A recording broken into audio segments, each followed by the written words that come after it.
and welcome to another episode of Earth911's Sustainability in Your Ear. I'm Mitch Ratcliffe, your host, and we have an innovator interview today that's surprising and wide-ranging. We're joined by Adam Met, who is probably best known to you as the bassist in the band AJR, which is Adam and his brothers Jack and Ryan. They've got many hits in the indie pop world, multi-platinum artists. They're getting ready for their 2020-2021 world tour, supporting their most recent album, Neo Theater. And Adam is also the UN Development Program's Sustainable Development Advocate. In other words, he's working with the UN to spread the word about global sustainability. Adam, welcome to the show. How are you today? I'm doing well. Thank you so much for having me, Mitch. Well, Adam, you've got an incredible background. You're a top-selling pop artist. You are a Ph.D. candidate in the UK, studying remotely during the pandemic. You are working across a wide range of fields. Why has sustainability become so important to you as a young adult? Yeah, I mean, I work in so many different fields, like you mentioned, and the music world that I've lived in has taken me all over the world. I mean, we've been everywhere across Europe to Australia, of course, across the U.S. We were supposed to be in South America this year. We were supposed to be doing an Asian tour this year. Obviously, none of that happened. But the fact that we're exposed to people of so many different races, genders, religions, outlooks on life, I kind of learned from them and heard everything that they were saying, even outside of the music space, and the challenges that they were facing and the ideologies they took on. And it made me want to, at the beginning, continue my academic work. And that's what I did. I mean, I stayed in school, I did my master's, and now, like you mentioned, I'm finishing up my Ph.D. And sustainability, because it's about so much more than climate, it is so interdisciplinary, and I'm sure we can talk about this later, it touches people in so many different ways. And it felt like the right way to address these concerns and interests of the people that I met all over the world while touring. Well, now, when you get out there and you see the entire world, your perspective changes. Do you see that everyone recognizes they have similar problems with regards to sustainability? Yeah, there are definitely pieces of sustainability that are more prevalent in certain places. Climate change is, of course, prevalent everywhere, but the fact that people recognize it so much more strongly as an emergency in places like Europe as opposed to the United States is concerning to me. But also, in the United States, inequality is such a huge problem. And right now, especially right now in the midst of COVID-19 and the Black Lives Matter movement, we're really starting to reckon with that. So because sustainability has all of these different facets, it's leaning in different directions in the different places that we travel to.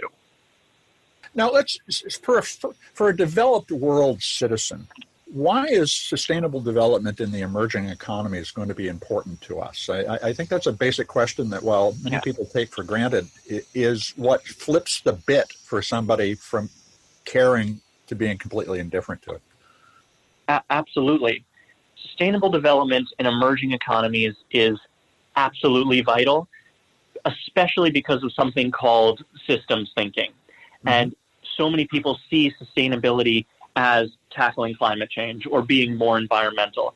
But the fact that developing an education system or developing systems to protect life on land or life underwater, building cities, healthcare systems, all of these things are related to sustainability. And when you're in an emerging economy or a developing country and you have the ability to rebuild any of these systems, they can all contribute to sustainability. So there are countries that have passed legislation that require environmental programs to be taught in school from the time people start at the earliest levels, which is incredible.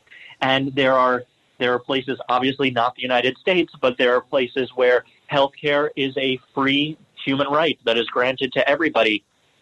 And if you look at people that are living in poverty and in really deep inequality, their access to healthcare might not be as strong as other people. And if you're able to develop a system where healthcare is universal, that is such a big step forward in the fight against climate change and in the sustainable development idea itself. Well, we as a planet, we've raised an immense number of people out of poverty globally over the course of the past 50 years, but we also know that the way we did it was extremely inefficient. Do you see the emerging economies as being able to achieve equitable prosperity without amplifying their climate impact beyond the Earth's capacity to support it? Equitable prosperity is a very difficult thing to define because, yes, based on the metrics and the targets and the indicators we have today, specifically of the Sustainable Development Goals, and Sustainable Development Goal number 1 is no poverty, yes, we have lifted a lot of people out of poverty. But that is a very specific metric that we're using. There are development banks across the world that have done, in some cases, a great job at supporting communities to both get them out of poverty and develop sustainably at the same time. I'm thinking specifically of the African Development Bank, which has done a really excellent job in some countries of pursuing renewable energy projects that employ local communities. But at the same time, they're also violating significant human rights laws across the countries. And this is something that I'm actually working on for my Ph.D., this kind of trade-off between human rights and sustainable development that we see in some places. But to answer your question, I think there is a way to pursue this idea of pulling people out of poverty in a sustainable way by focusing on what the U.S. has been calling building back green, or focusing on renewable resources. If you can focus the development dollars on pulling people out of poverty and moving those countries in a more renewable direction, then that is the kind of development that I see as more sustainable. So really, we need a new set of metrics for what success is, it sounds like. And the traditional profit-driven capitalism, while it was effective at instigating progress, isn't effective at instigating sustainable progress. And we need to rethink that. As a UN development advocate, how do you participate in helping people understand and come to terms with those new metrics? It's all about translating into language that people want to participate with. And that sounds very strange, but in 2015, the UN came up with this set of goals that are the Sustainable Development Goals. They came out of the Millennium Development Goals a few years before, and they made these goals really simple on the outset, and this kind of sheen on top of them are pretty simple. Yes, we need to improve education around the world, but then there are very specific targets and indicators that they want to achieve. And my work with the UNDP is specifically to make these targets and indicators understandable to people of, the millennial and Gen Z generation. And one of the things that I have found really works is this idea of incentives. Now, you can have millions and millions of celebrities create videos online saying, this is what sustainability is. You should be riding a bike more. You should be recycling more. And people will kind of start to participate in that education process, but they won't go deeper. They won't actually take the action in their own lives. And I mean, at some point we can talk more about individual action and the role that plays in sustainability. But I found that incentives are the real, are the kind of crux of what we need to be focusing on to get people involved in, being more sustainable in their lives. And so you say we do need a new set of metrics. I think we need a new set of metrics that can help translate that individual action into something larger. Because right now the metrics focus on governments, because governments are the ones that took the pledges to achieve these goals. It's not corporations, it's not individuals, it's government. We need metrics that can help add up all the individual actions of individuals so people can feel like the work that they're putting in actually is contributing to achieving these goals that the world has agreed on.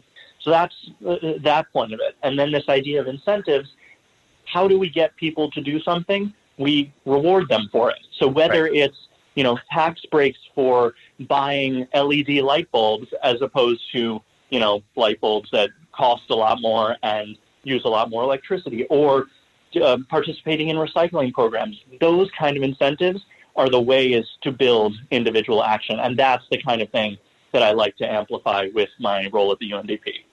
So do you see within the economy a lot of opportunity for new job categories that would support the health of the planet as well as the prosperity of humans? Yes, I do.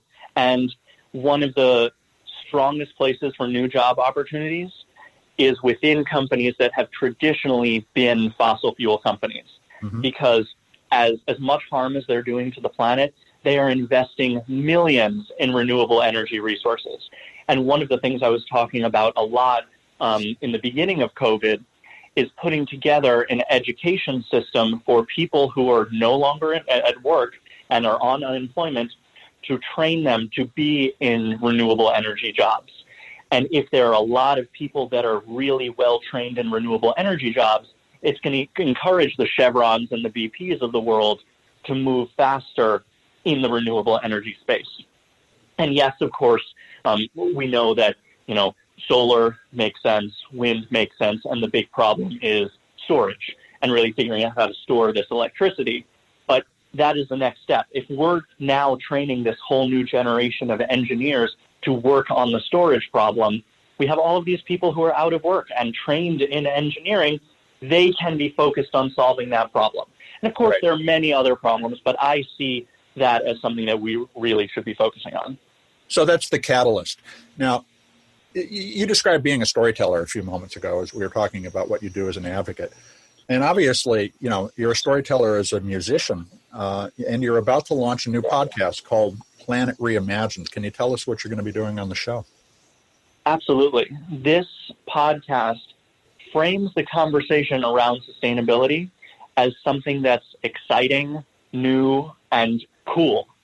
And historically, sustainability has been focused on climate and the doom and gloom effect. And we've had a lot of incredible voices educating the world about climate, from, Greta to Al Gore to even AOC. And they've all done a great job educating people, but it's all focused on the emergency. And not that it's not an emergency. Of course, this is an emergency. But like I was talking about it before, this idea of incentivizing people to get involved in projects and get involved in sustainability is going to come from sharing the fact that this is something cool and new and fresh. So we have episodes on everything from the future of food and how you can become plant-based. And you don't necessarily need to go vegetarian or vegan. You can take small steps. We have episodes with Jeff Sachs, where we talk about these goals that we mentioned before. We have an episode coming out with Andrew Yang, where he talks about universal basic income and how we can use that to help move more sustainably. We have episodes on music and sports, things that you wouldn't think necessarily relate to sustainability, but actually do in a lot of surprising ways. And then the cool thing about this podcast is that for every person who subscribes, we're planting a tree. So that's where the incentive piece of it comes in. You get your education, and you also get to plant a tree. So you get your vegetables along with your dessert. So where can people subscribe? I just want to ask while we're talking about it. Absolutely. You can subscribe anywhere you listen to podcasts, Spotify, Apple, Google, and it's available everywhere you can listen. Okay, so that's Planet Reimagined. Folks, search on it. It is going live this week. And what would you... let's talk a little about the fact that you yourself are an influencer of a lot of individual behavior because you perform in front of audiences of tens of thousands of people. How does AJR, the band, stay sustainable, and what do you look for in the venues you go to in terms of sustainability? You mentioned sports a moment ago. When 100,000 people get together, there's a lot of waste. When the same is true with a concert. What do you guys do to help drive a sustainable behavior, not just be sustainable yourself? Absolutely. It's a great question. And for us, it's all about making the right partnerships. I mean, Sustainable Development Goal number 17 is called partnerships. And yes, that is for countries to become partners with each other. But I'm kind of taking that and translating it to the individual and the corporate level. We have a lot of partnerships with AJR. Our promoters, we work with them from beginning to end. So when there are significant amounts of carbon put into the atmosphere from our work, which we try and avoid as much as possible. And I can talk a bit about that. Mm-hmm. We do cover carbon offsets. So we plant trees, pull plastic out of the ocean, and it's not a perfect solution, and it's not a catch-all, but we definitely offset the carbon we put out there. We also have worked with the venues, and we're now providing more vegetarian options for food at the venues, and all of the packaging that is used for the food now is all recyclable. And so between that and the silverware we use at the venue, we use almost all bioplastic. Mm-hmm. When we're backstage, all of the kind of catering, as much as possible, we work with local vendors for food and local farmers to bring in food, so there won't be as much CO2 put into the atmosphere because of transportation. And even with our bus, there are partners that we've worked with, and we've done a biodiesel and types of fuels that put far less CO2 into the atmosphere. So we do these things ourselves, but at the same time, we educate our fans. We have, created videos explaining the kind of steps that we're taking. You can see some of those on our YouTube channel. One of them is called Partners in Touring, and we talk about our climate change work. One of the other things we do is at the merchandise table. We donate a percentage of the proceeds to different organizations.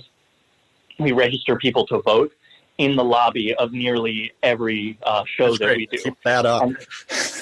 Yeah. Oh, yes. It's something we're even going to try and start doing with our virtual events, too. But it's not just about registering to vote and voting. It's about educating yourself on who the right people to vote are, especially on the local and state level. And something that's really important to me is the fact that a lot of sustainable change can happen locally and at the state level, and a lot faster than it can be done at the federal level. So New York, for example, is investing a lot in wind energy, and I think that's great. And if you find the right people to vote for lower down on the ticket, not just the president, that are supporting those kinds of initiatives, that's the way that we need to be voting. Now, you mentioned a moment ago the idea of lots of celebrities publishing videos and stories about how and why to be sustainable, but the individual out there really is looking at everybody around them to find models they can adopt. And I think a lot of the times when we talk about celebrity missions, we tend to separate the celebrity from the fact that they're just another individual modeling good behavior. What kind of behavior are you recommending an individual take today? You mentioned voting, but are there impacts that they can have by changing what they buy and what they eat that you would encourage people to adopt? Absolutely. At this point, for somebody who has eaten meat their entire life, it's difficult to make the transition and go completely vegan or completely vegetarian cold turkey. But there are options to kind of take slow steps toward it.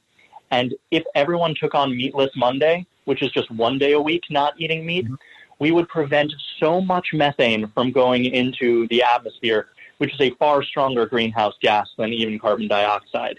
So there are companies that are doing amazing jobs at transitioning people off of meat. And so some of those are Beyond Meat and Impossible Burger. You might have heard these. You might have heard of them. They've done really great work. So that's one. There's ways to kind of be more plant-based as opposed to taking the full leap into veganism or vegetarianism. The second is about single-use plastic. And I know many people have seen the campaign for straws. And it's great that we're using less straws, but straws are not even close to the biggest problem. There are so many pieces of plastic out there, especially now during COVID-19, the number of masks and the amount of PPE that's ending up in the oceans. Recycling is a really big issue, but understanding what recycling is. There's a great documentary, I'm blanking on the name of it now, but understanding that most cities and states in America don't actually end up recycling the things that you are putting in the recycle bin. So if you are in a position where you can compost things, there are worms and other types of insects that have the capability of eating through single-use plastic. It sounds weird and sounds strange, but there are insects that are capable of doing that. And so composting waste in your backyard is another great solution. I mean, moving to light bulbs that are, longer lasting and not as bad for the environment. Making sure you are actually using your dishwasher, because surprisingly, using a dishwasher uses far less water than washing your dishes in the sink. Those kind of like small actions will add up to larger change. And do you think that the individual as a consumer can have an impact by making changes in what they buy? And can celebrities help amplify the voice of their fans about certain types of products that they would like to see eliminated? Yes, I think individuals can definitely have an impact, but the way that individuals are going to have an impact is if they're vocal about it. Yes, right. They can go to the store and choose one product or another, but they need to be vocal to even their own social media followers, which might not be that large of a circle, but they're something called micro-influencers. And micro-influencers are extremely powerful because you're much more likely to take advice from your friend or your family members than a celebrity that you see online, because you trust them and know them personally. Yep. So if you have this micro-influence over your friends and family and you're saying, oh, I'm choosing this product over another, that is really strong bond influence, much stronger than a celebrity would have. So if you're making that change, definitely go and post about it on social media. And remind me what the second half of your question was, please. Can celebrities help aggregate that feedback in such a way that they could influence individual companies to make changes? Absolutely. So celebrities are the ones that can actually do what you're saying. They can collect those social media posts and say, look, XYZ company, all of these people are making a change and being very vocal about it. You should consider making this change. And over the last few years, many large companies have started to make pledges that are saying that they're going to become carbon neutral or even carbon negative within the next 10 years. And I think that is a lot of that has to do with individual action adding up to something that companies are really caring about, which is their bottom line. Yes, and that is what they care about. We need to find new ways, as we were talking about before, to create leverage against their existing priorities. So let me ask, as you launch Planet Reimagined, the podcast, what gives you hope? The hope I see is the millennials, the Gen Zs, and then the next generation. I believe they're Gen A, because we're starting from scratch again. The ones that are taking what goes around comes around. Exactly. The way that they're taking to the streets and doing work beyond saying, we need our government to do this, we need companies to do this. The way that they're asking for specific actions from individuals, protests now are not just to kind of rebel against the man. They're about to educate. They're about educating people and educating the public about these issues. Look at Greta. Greta is the kind of person that really inspires me to work. She is significantly younger than I am, but for weeks and weeks and weeks, she was the only person who sat outside striking from school. And look at what her movement turned into just by having a single sign that saying she was striking for the climate.